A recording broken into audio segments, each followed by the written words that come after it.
Nagkalaisipan ba tayo dapat nagsisimula? Baby, pakiusap.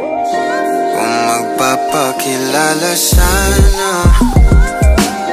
para bang idaan mo lahat sa hawa. Naligaw lang sa dinami-dami ng mga pasikot-sikot sa iyong katawan. Sana lang ay magpadaan. Nabulag sa iyong mga kurbada, nabudol sa mga usapang walang kontrata. Harutan hanggang sa abutan ng umaga. Walang sagot sa katanungan, tayo nga ba aruy? Kung ayaw masaktan, wag nang umasa.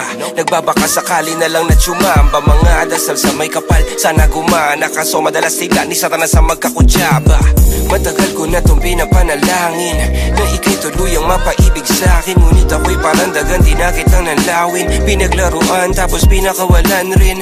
Pinigay tahimik, isip ay malalim. Hirap lang basahin, tila babaybayin. Sarili kong lingwahe ng pag-ibig ay pag-amin. Ikaw ginawa mong sining ang pagiging sino talaga tayo, para lang klaro. Kailangan kong malaman kung mahal mo pa ba ako. Naglalaro ka lang ba o nananarantado? Kasi nakita ko kahapon may kasama kang bago. Ayoko nang umasa sa mga usapang malabo. Parang gamo-gamong nadarang at napaso. Nadala at mas lalo lang nawala at naglaho ang mga balak at plano. Nagmukha pa akong gago kaya walang mga pangako. Puro para-paraan, laging telebabad kahit walang tawagan. Araw-araw normalan kasi para pa saan ang mga sumpaan kung wala namang karapatan. Ibig ko maliwanagan, huwag mo sanang diliman. Kapaan parang magkasintahan sa sinihan. Matinding palaisipan, sa dami ng pasikot-sikot nagkakasalisihan. Kung magpapakilala